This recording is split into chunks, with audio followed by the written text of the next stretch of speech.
قرآن کہتا ہے وَتَرَى الْمَلَائِكَةَ حَافِينَ مِنْ حَوْلِ الْعَرْشِ، محبوب تیری نگاہیں عرش کے آس پاس جو فرشتے ہیں ہر فرشتے کو دیکھ رہی ہیں۔ سر عرش پر ہے تیری نظر، سر عرش پر ہے تیری نظر، دل فرش پر ہے تیرا گزر، ملکوت و ملک میں کوئی شے نہیں وہ جو تجھ پہ اجا نہیں۔ بلکہ سرکار کی نگاہ، سرکار ایک دن بیٹھے ہوئے تھے مسجد نبی میں، نبی علیہ السلام بالکل خاموش بیٹھے تھے، کوئی بات نہیں ہو رہی۔ حضور علیہ السلام سامنے دیکھ رہے تھے بڑے غور سے، حالانکہ سامنے کوئی چیز نہیں تھی، بالکل صاف دیکھ رہے، بڑے غور سے سرکار دیکھ رہے ہیں۔ اب صحابہ حیران کہ سامنے چیز تو ہے کوئی نہیں، نگاہ مصطفیٰ کس کو دیکھ رہی ہے؟ حضور اتنے غور سے دیکھ رہے ہیں۔ اچانک سرکار ہنس پڑے، حالانکہ خاموشی تھی، بات بھی کوئی نہیں ہو رہی تھی، حضور ہنس پڑے۔ جب سرکار ہنسے، صحابہ نے عرض کیا یا رسول اللہ، ہم آپ کو ہمیشہ مسکراتا ہوا دیکھیں، ہنستا ہوا دیکھیں، آپ کیوں ہنسے ہیں؟ حضور نے فرمایا میں ہنسا اس لیے ہوں کہ میرا رب ہنسا ہے، میرا رب ہنسا ہے۔ اب صحابہ تجسس میں پڑ گئے، عرض کرتے ہیں یا رسول اللہ رب کیوں ہنسا ہے؟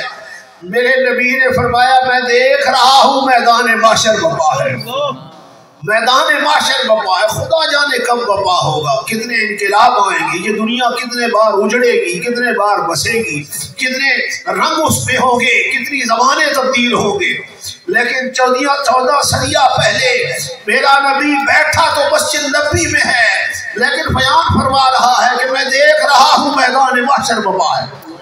حضور نے فرمایا فیصلے ہو گئے، جنتیوں کو جنت میں بھیج دیا گیا، دوزخیوں کو دوزخ میں بھیج دیا گیا، سرکار کی نگاہوں کے سامنے حضور فرماتے ہیں فرشتوں نے ایک بندے کو پکڑ کر دوزخ میں پھینکا، جب دوزخ میں ڈالا اس کو، اس نے چیخنا چلانا رونا شروع کر دیا۔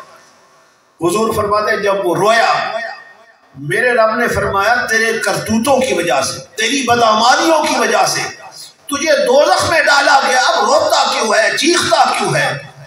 اس نے عرض کیا مولا تو غفور الرحیم ہے، بے نیاز ہے، میرے ساتھ اتنی مہربانی کر کہ مجھے دوزخ سے نکال کر دوزخ کے کنارے پر بٹھا دیا جائے، دوزخ کے کنارے پر بٹھا دیا جائے، منہ میرا دوزخ کی طرف ہوگا، پیٹھ میری جنت کی طرف ہوگی۔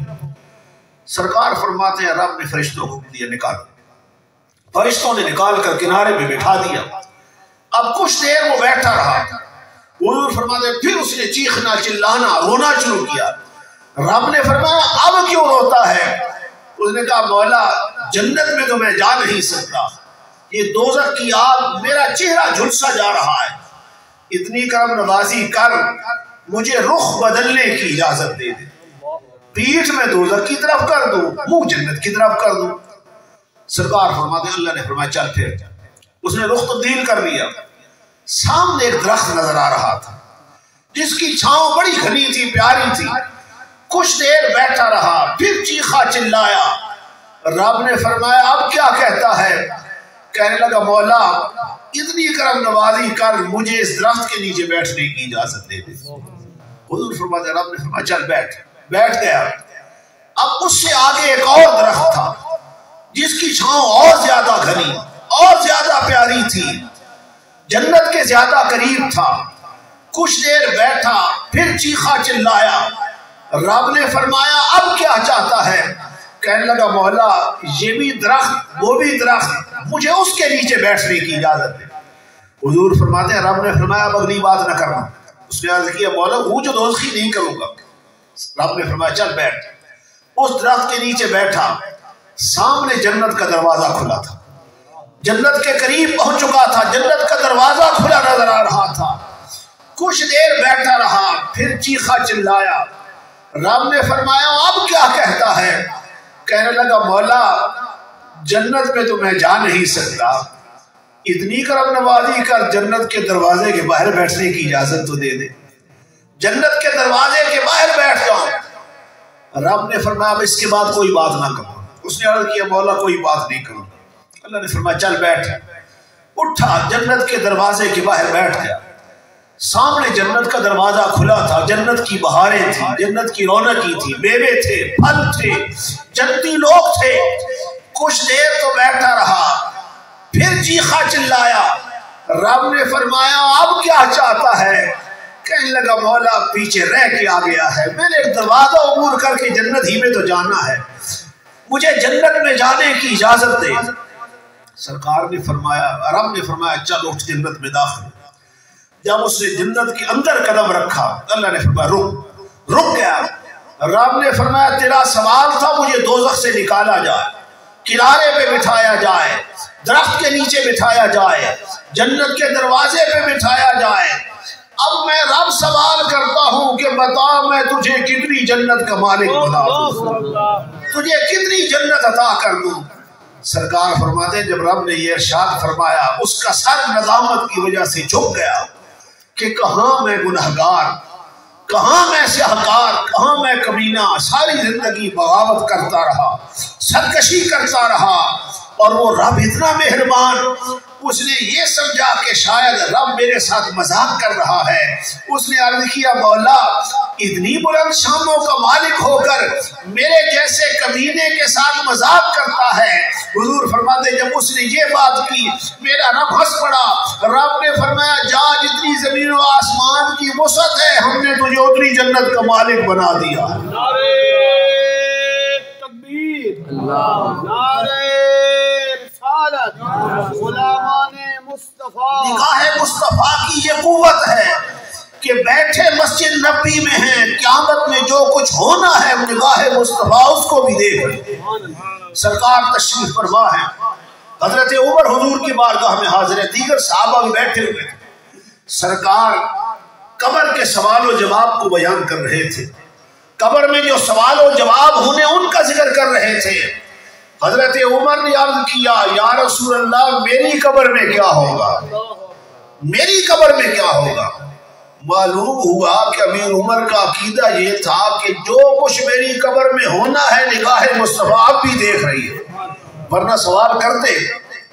اچھا آپ قبرستان سے گزرتے ہیں، کبھی آپ نے دیکھا ہے کسی قبر میں کیا ہو رہا ہے؟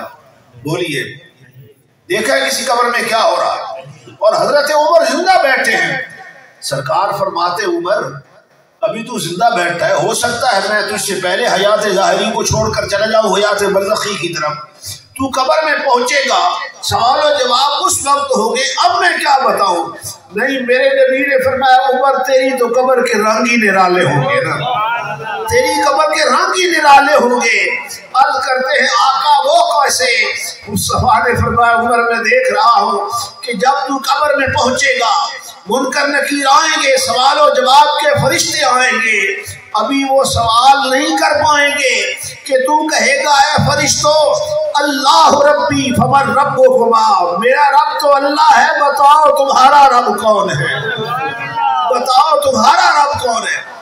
حضور نے فرمایا عمر تیرا سوال اتنا اچانک ہوگا کہ ایک مرتبہ فرشتے بھی تھرا جائیں گے کہ یہ کس سے واسطہ پڑا ہے، ابھی وہ سبل نہ پائیں گے کہ تو دوسرا سوال کر دے گا، تو کہے گا محمد النبی جی فمن نبیکما، اے فرشتوں میرے نبی تو محمد مصطفیٰ ہے، بتاؤ تمہارا نبی کون ہے؟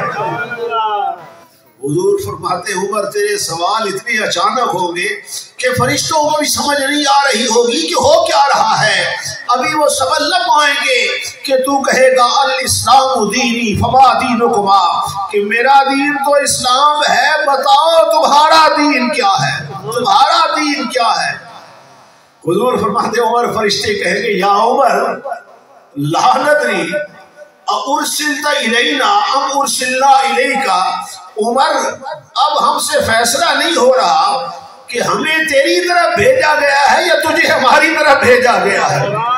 یہ شان ہے خدمتگاروں کی، نہیں عرش فرش پر ہی تیری عظمتوں کے چرچے، نہیں عرش فرش پر ہی تیری عظمتوں کے چرچے، تہے خاک بھی لحد میں تیرا نام چل رہا ہے، تہے خاک بھی لحد میں تیرا نام چل رہا ہے، میری زندگی کا تجھ سے یہ نظام چل رہا ہے، تیرا آستہ سلامت میرا کام چل رہا ہے۔ نعرہ تکبیر، نعرہ